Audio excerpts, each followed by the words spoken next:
Before I bring up Graham Platner, I want to introduce someone who has been a tireless advocate for our community.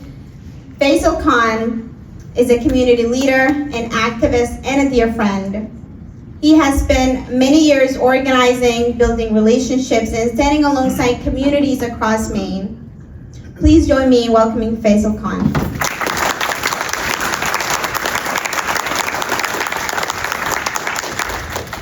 Thank you, Safiya. So, hello, Lewiston and Auburn. That's not gonna do it. If you're gonna say Grand Platner, DC, you better get louder and stronger. So again, Auburn and Lewiston, how are you doing today? Are we ready to send Grand Platner to Washington, DC in January? All right. Wonderful. So, brothers and sisters, neighbors and friends, near and far, I'm so glad to be standing here with you today. Look around this room, just for a second. Look at the faces in this room. This is Maine today. This is America today, whether people like it or not. People who come from different countries, different faiths, different languages, different cultures, and yet here we are together, fighting for the same thing, a better life, a life with dignity, a life with opportunity, a life where our children can grow up and thrive and dream big in this beautiful state of Maine and in this beautiful country, United States. So you did not come here tonight because everything is fine. You came here because you know something needs to change. You feel it. Your family feels it. Your community feels it. And that feeling is not weakness. That feeling is power. That is the voice of people waking up and saying, enough is enough. We deserve better. And we are going to fight for it, all of us, together. Now, I want to speak directly to my brothers and sisters from the Somali American community and all our immigrant and refugee neighbors in this room. Your voice matters. Your voice matters. Do not let anyone tell you otherwise, especially to your younger people. Do not let anybody tell you you're less. Do not let anyone make you feel like a guest in your community. You are Americans, equally like anybody else in this state and around the country. You are Mainers, first and most. And you have every right, every responsibility, and every reason to make your voice heard at the ballot box. The June 9th primary is days away. If you're not registered to vote, register now. If your brother is a citizen, call him tonight. If your sister has not voted before, bring her with you. If your neighbor does not know where to go, drive them there. We knock on doors, we make phone calls, we show up, because that is how change happens. Not by hoping and just praying, but by actually doing it. So I want to turn to Graham and Amy for a moment. Graham, our love goes out to you and to you, Amy. We see you both and we feel you. This has been a difficult and deeply personal time for both of you. And we want you and Amy to know that this community is here for both of you. Not only here in Lewiston, Auburn, but all across the state of Maine. Amy, we stand with you. Been rough, I know. We stand with you. We stand with you through this hardship, and we admire your strength and grace. We believe in people. We believe in growth. We believe in taking responsibility, learning from our journey, and becoming better. That is what this family is doing. That's what all of us are doing and have been doing. And that is what we ask of any leader worth following.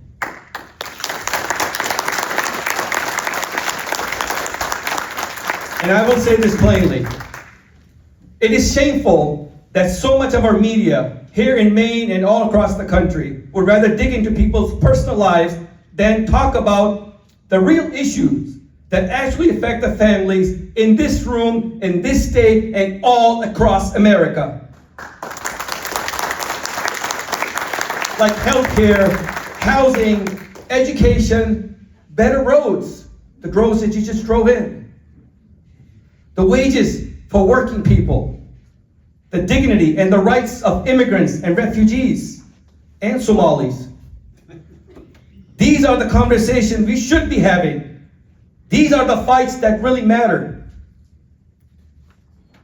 And people in Maine deserve journalism that focuses on policies and on the real changes that will improve their lives. Not tabloid coverage that invades the privacy of candidates and their families. We are better than that. We demand better than that.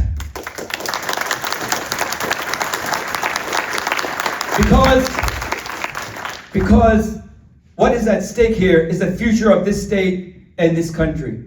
And all of us must keep in mind the future of our children and grandchildren, irrespective of your background, race, ethnicity, religion, non-religion.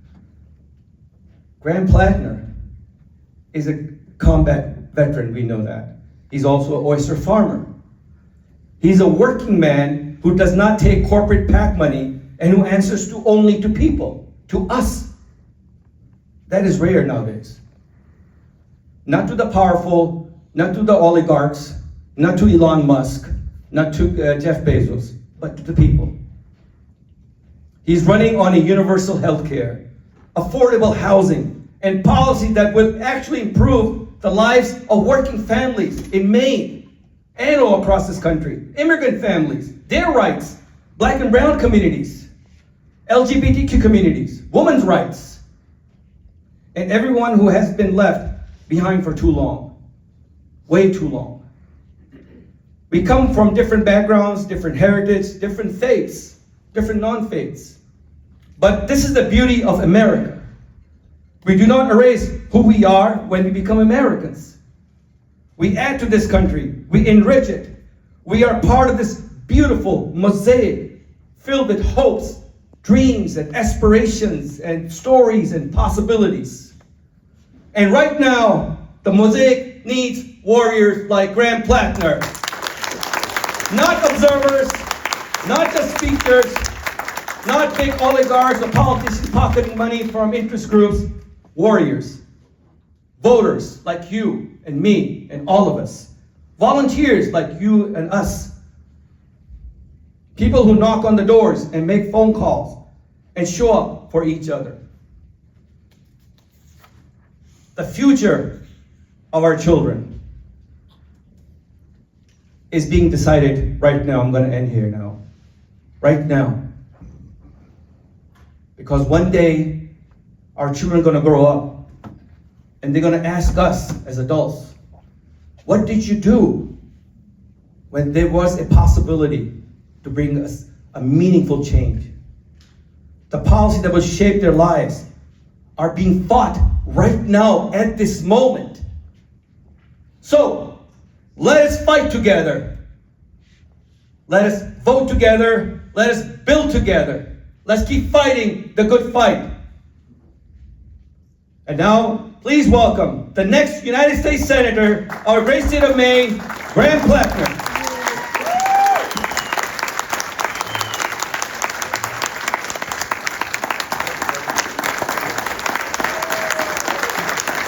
Big round of applause for Graham Platner.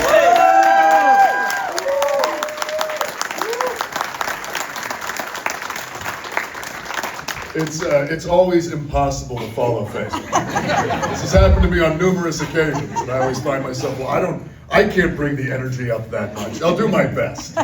But it's a real honor, Faisal. Thank you so much for introducing me. And Safiya, thank you for putting this event together. I have been very lucky, both in my time as an organizer, before this campaign and then over the course of this campaign, to become close with other people in the state of Maine who have been working tirelessly for their communities, for justice, and quite frankly, for a future in which all of us get to live decent lives. We've been living within a system for quite some time now that in no way, shape, or form prioritizes the needs of actual people. We live in a system in which regular people like ourselves often feel like we have no power. We are told that politics is this theater that you see. It's TV ads that cost millions of dollars to run. It's the pundit class on television. It's the media who will just drum up news stories day in, day out, as I'm learning right now. That's what we've been told is politics. But that's not politics. That's performance. That is a theater that is put on by elites because they want us to think that the only way that you can ever have access to power is to have money or connections with power already. The thing is, though, that's not true. That only works if we are convinced that we have no power. It only works if we are convinced that politics isn't for us. But politics is for us because power is for us. We've been told for a long time that there are special people in our society. People with a specific kind of background, specific kind of educational history or business acumen. People who have specific last names or have a kind of pedigree that comes from a certain part of the country or world. They are the people who are worthy of power. They are the ones who are competent. They're the ones that we are supposed to rely on to lead us. And it's nonsense. There are no special people. We are all the same. Every single person in the world, their existence is as valid and as important as anyone else's. And every single person should have access to power so it can represent their true needs. The reason that we find ourselves in a position in which we almost never see our values or our will or our needs coming out of the mouths of those who purport to represent us, because they don't. And they don't because for a long time now, we have changed the rules in our society to make sure that those who have money and power are the ones who get more of it at the expense of everybody else. We have allowed money to completely subsume our political system. We have financial regulations that allow for speculative gambling to be legal with everything in our society from healthcare to housing. Things that all of us actually need have been turned into tokens for people to just try to make more money with. We deregulated the financial banks. We made it legal for stock buybacks to happen. We did all of these things because the people who are supposed to represent our interests got bought out. They were bought out by corporate power. They were bought out by billionaires. And for decades now, they've been changing the rules. And every time they change the rules, their power grows. Every time they change the rules, they entrench the ability for a corporation to screw people legally. They make things like corruption become legal.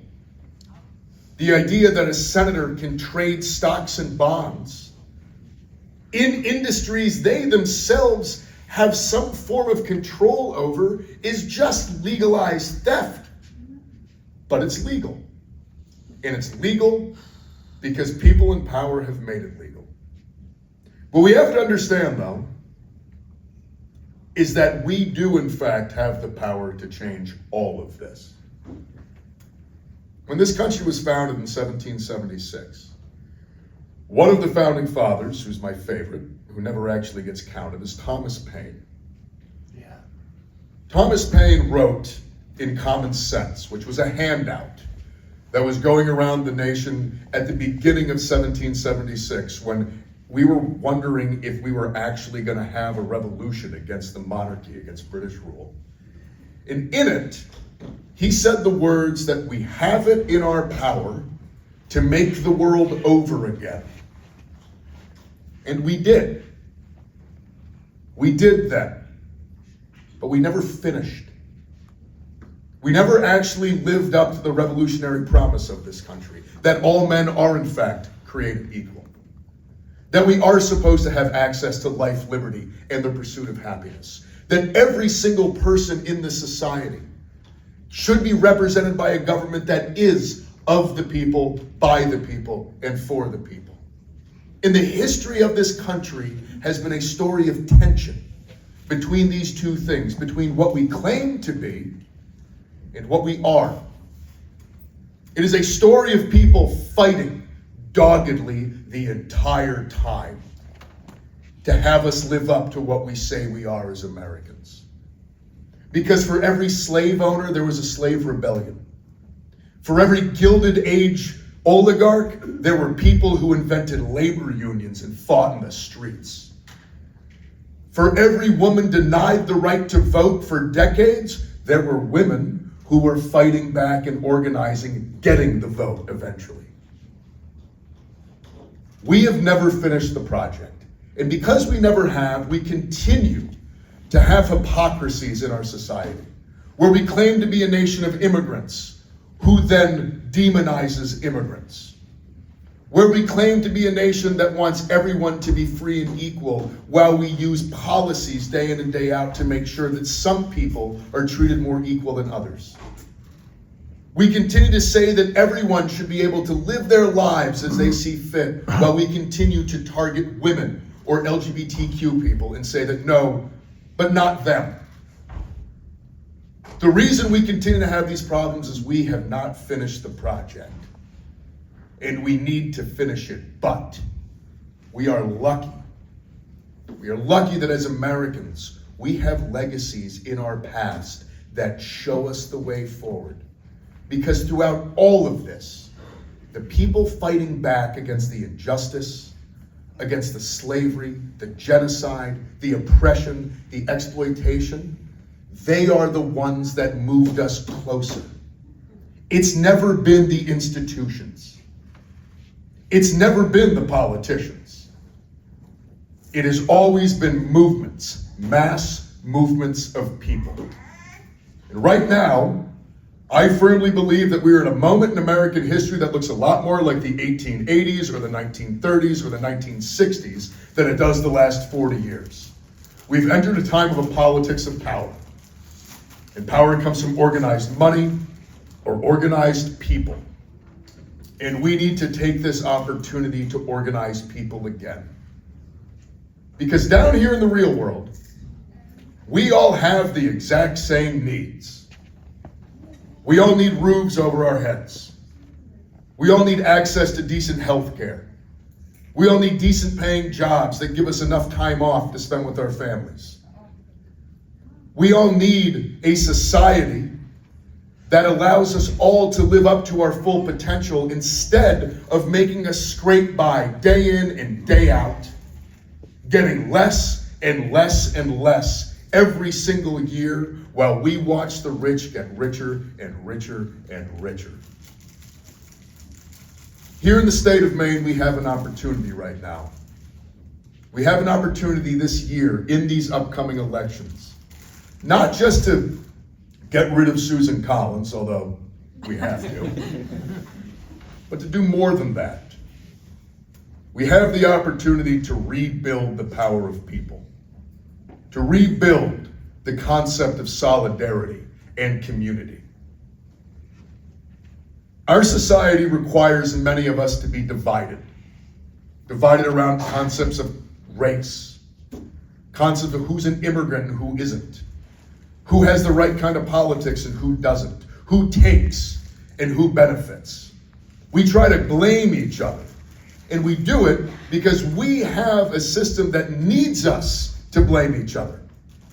needs us to see each other as the enemy. Because the moment we all realize that we're all getting screwed in the exact same way, that's the moment we start to build power and take this country back for working people.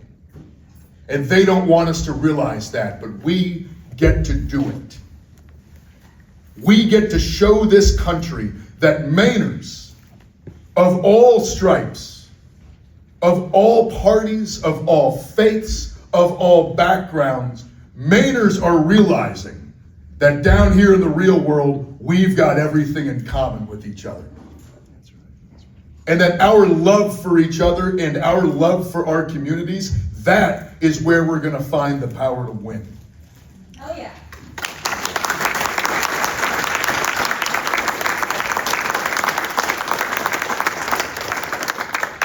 I think almost all of us understand the changes that need to be made. We need universal health care in this country. We need universal child care in this country. We need a tax code that's going to pull back all that money that has been stolen from the working class of this country, and we're going to reinvest it into our communities through infrastructure and energy projects. Reinvesting into our education system so our schools are not falling apart or being put out of business. Reinvesting into our communities so people actually have the time to spend with each other again. Have the ability to reconnect. We want to see our tax dollars used to build hospitals and schools in America, not bombs to destroy them in Gaza or Iran.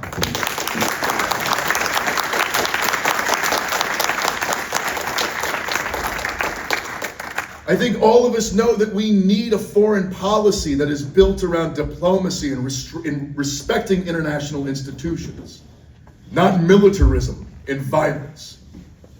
All of us know that the only reason this country wages war is because it makes some people very rich. Over the past 40 years, in my lifetime, the wars I fought in, none of them were good for any of us. Iraq and Afghanistan didn't make Sullivan, Maine any safer. But it did mean we as a nation spent $9 trillion on nothing but killing people. It needs to come to an end. And it's only going to come to an end when Congress pulls back its power over war. A power that it was given by the United States Constitution that it has abdicated for decades now. That's right.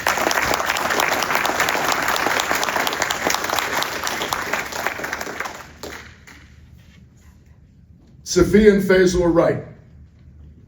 I'm not going to do all of these things. One person, one politician, one senator from the state of Maine, it's not going to be enough. But it's a starting point. And more importantly for me, to win this election, we're going to have to build the power that we're going to need in the fights to come. Because to get these things, to really change the structures of American politics, to change the structures of the American economy, we're going to need the power of people. We're going to need mass movements again. And we're going to need to recognize that it is only in each other that we are going to be able to build that power. This is why I am running for the United States Senate. I am running because I think there is a future that we can truly get to in which in our society we use the resources and the work ethic and the creativity of Americans not to make a few people immensely rich, but to elevate all of us and to give all of us the ability to live up to our full potential as human beings. That's a world that we can build. But the only way we're going to get there is if we fight for it. And so what I'm up here asking you to do, it's not just to vote for me. It's not just to donate money if you can, but it's to show up. It's to get involved. It's to join local organizations, volunteer on the campaign, help out with Maine People's Alliance, help out with Community Organizing Alliance, help out with the local food pantry. It doesn't matter what you do, but you gotta do something. That's how we're gonna win this thing. and we are going to win it. And when we do,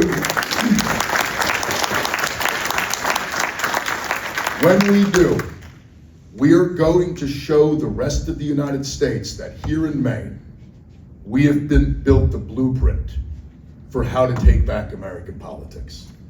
Thank you all very much.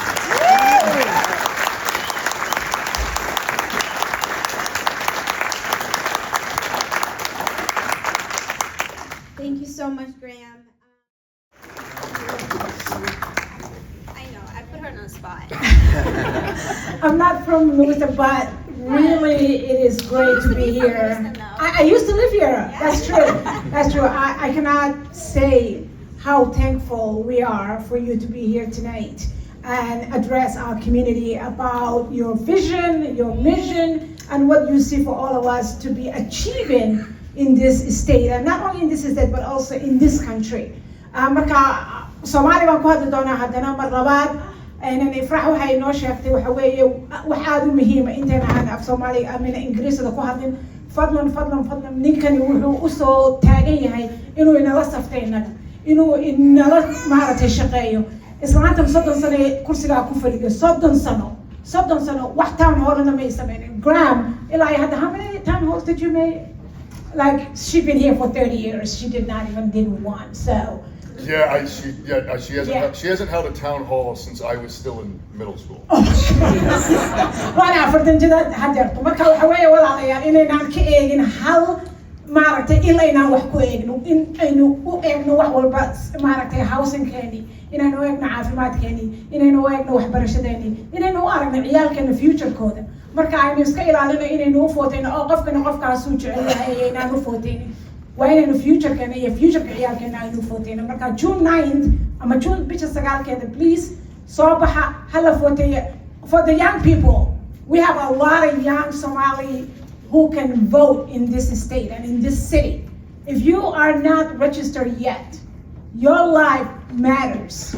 All of our lives matters. There are people who get in office for one vote. I ask you to register and I ask you to vote for Graham on June 9th.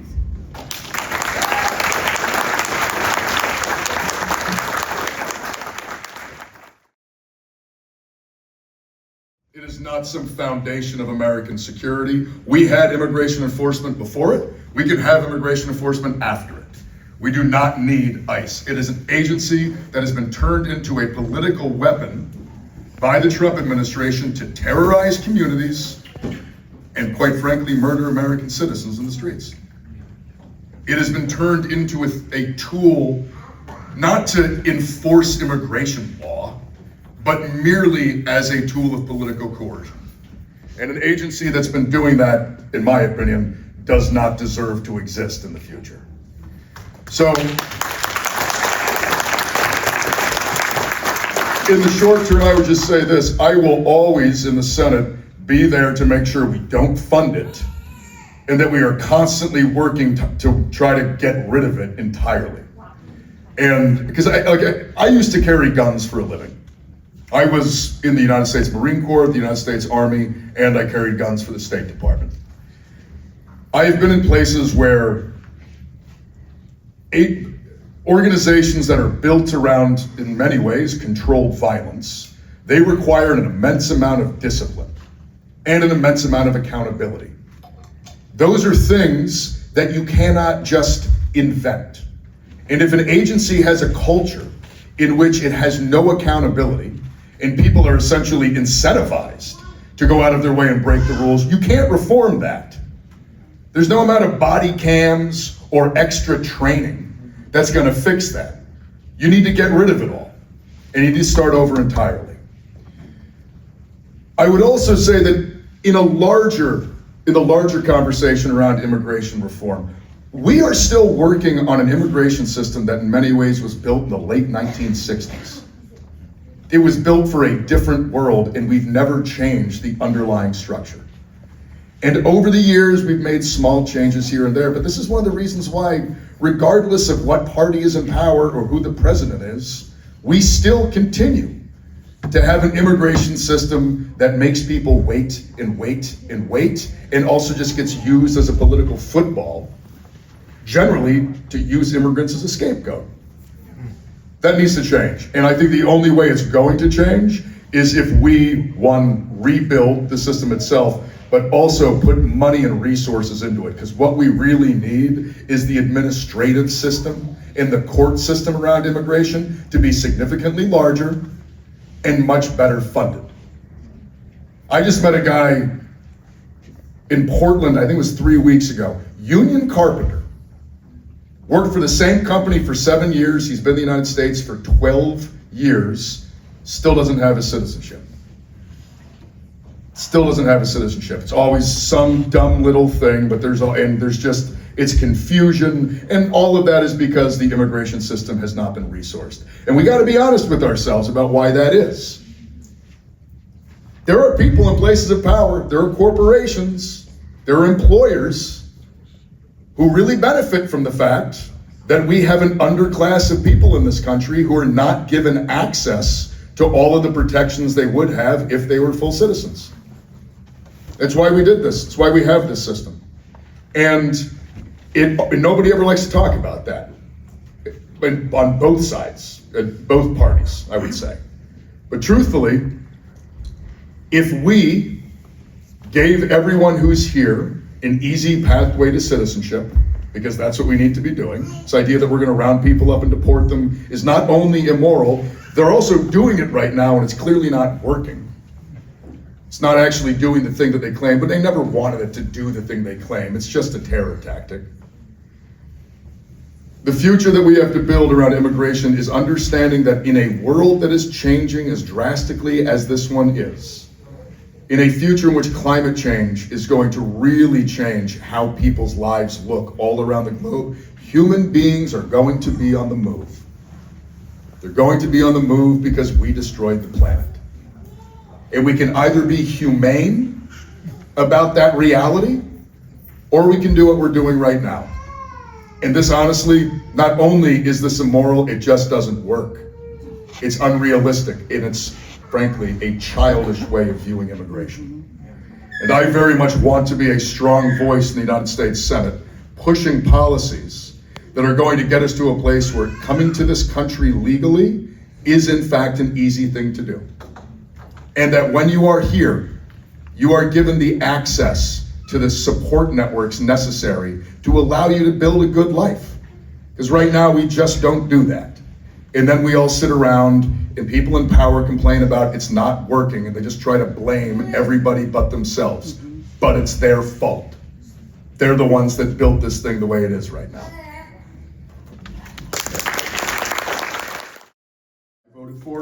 I voted for them for reasons that primarily are based around the organizations we work with. Troy is backed by organized labor. I'm a big union guy. Shenna Bells is backed by Maine People's Alliance. I have a long relationship with MPA, and as you can probably tell, I think organizing is fairly important. Her relationship with community organizations and the ACLU is very important to me. Hannah Pingree is backed by a lot of environmental groups who are also doing a lot of work in the organizing space. That is what drove my decisions for my gubernatorial slate. That said, it is very important to me that people are willing to recognize that what is happening in Gaza is a genocide. And the reason for this is that if you can't, how in the hell can we trust you to look at the world with any kind of real lens? Because that's what's happening in Gaza. You know, the Israeli state in this moment is committing mass killing in the service of ethnic cleansing. In the West Bank, you've got illegal settlers who are supposedly illegal under international law, but the Israeli government does nothing but support them. And if we are expected that if we elect someone who cannot just say those very clear realities out loud, what else can't they say out loud? You know, people, even since the beginning of this, a lot of journalists have come up to me, they're like, is it a litmus test for someone to be able to talk about Gaza? And I'm going to be like, yes, of course it is. It is the moral question of our time, and we failed it. And if people want to be in a place of political power and they cannot bring themselves whether it's because of ideology or personal beliefs or because of sheer corruption or fear of a larger political machine, if you can't say that out loud, then we shouldn't trust you with power, regardless of where you are. Now look, I get it that someone at a local level, even at the gubernatorial level in the state of Maine, they're not in charge of American foreign policy. Running for the United States Senate, you have a lot of say around foreign policy. And so I think there is a slight difference in the importance of it. But from a personal level, if we can't expect you to just say reality out loud, then how can we expect you to tell the truth about anything? So it is pretty important to me. It's also the fact that thus far, from what I can tell, a lot of the people that insist on protecting the behavior of the Netanyahu government, a lot of the people who want to insist on saying that it's offensive to say that Israel's committing a genocide in Gaza or that it's anti-Semitic, a lot of those people are the exact same ones who come along and say things like, also, why don't insult billionaires? Don't talk about universal health care. Don't talk about changing the tax code so we can finally go after all the wealth that's been stolen. Don't talk about those things. Those things are radical. Those things are far too progressive. That's all nonsense. Americans want to see their tax dollars spent here in the United States. They want to see their communities used to uplift everyone. And if you're not willing to say the words genocide in relation to Gaza, if you're not willing to be critical of the American relationship with the state of Israel, if you are not willing to stand up for the rights of Palestinians, if you're not willing to point out that their oppression looks very much like all of the other imperial and colonial oppression around the world, if you can't say that stuff, how can we trust you to go and fight for a real foreign policy in the United States government, or a better foreign policy?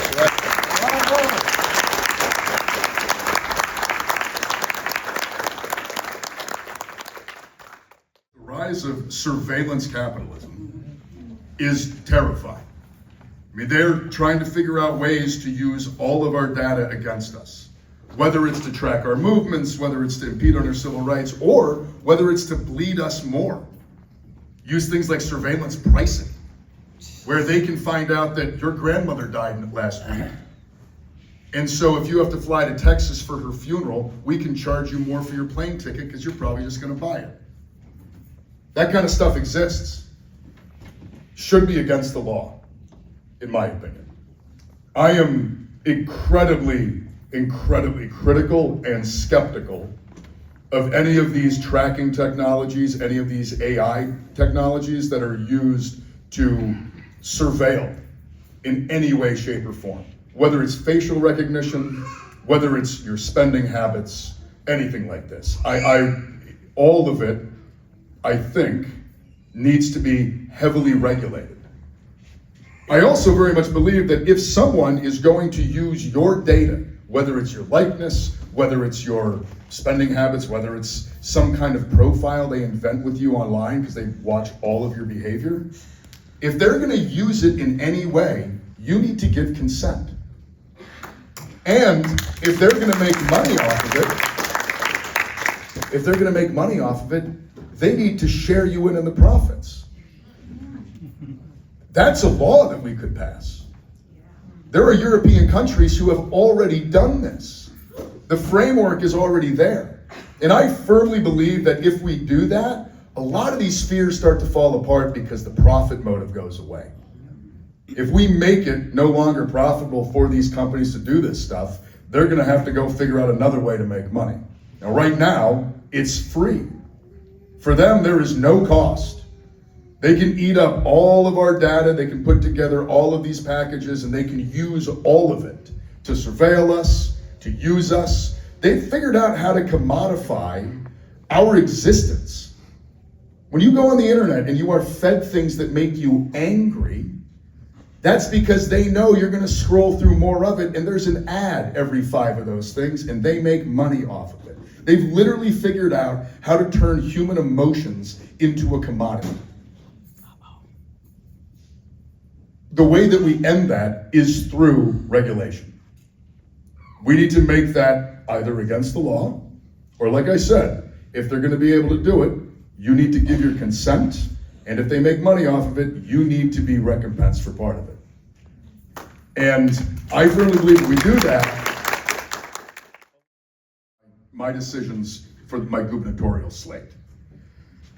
That said, it is very important to me that people are willing to recognize that what is happening in Gaza is a genocide. And the reason for this is that if you can't, how in the hell can we trust you to look at the world with any kind of real lens? Because that's what's happening in Gaza. You know, the Israeli state in this moment is committing mass killing in the service of ethnic cleansing.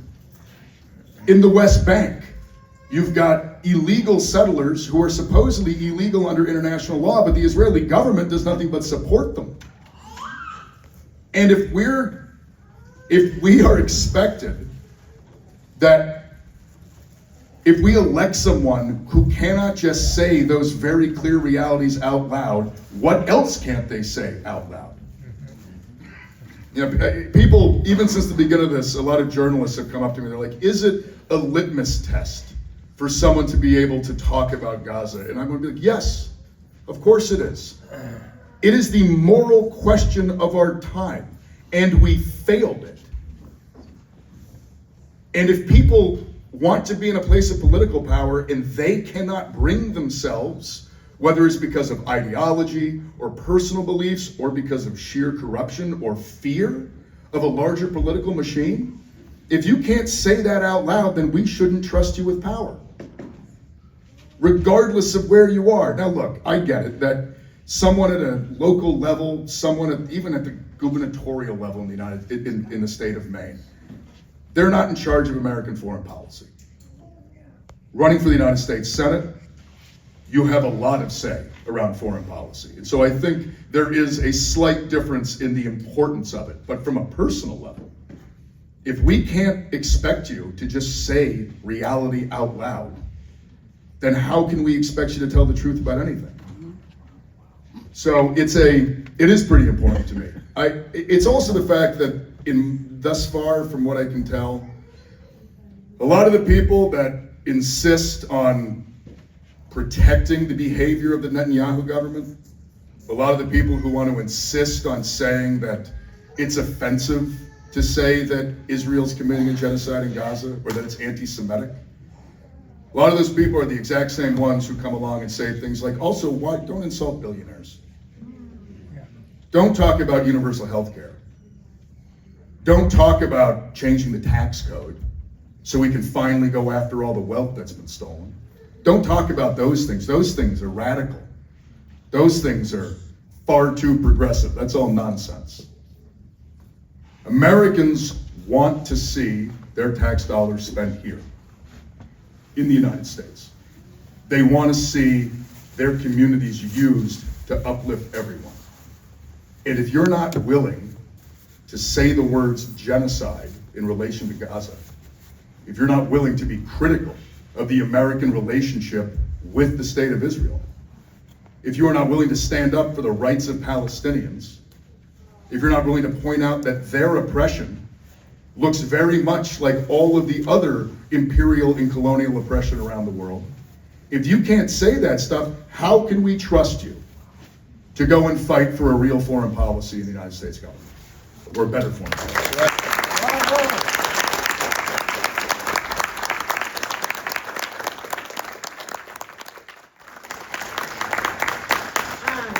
So again, thank you so much, Graham, for coming, and we know we are very, very busy. I think what stood out to me is that this campaign is really about people in this room.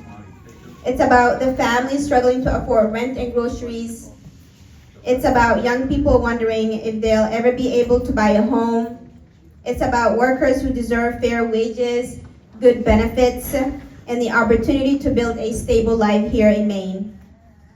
It's about immigrants and refugees who want the chance to contribute to their communities and be treated with dignity and respect.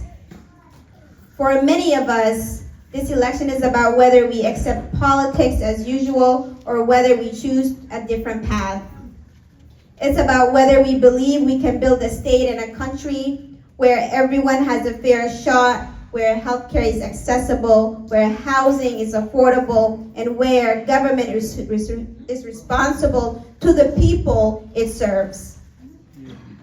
No candidate is going to solve every problem we face, but progress starts when people are willing to step up, to organize, and fight for something better. That is why we are all here tonight, or this evening, or today, whatever. It starts with when communities come together and refuse to accept things that have to stay the way they are.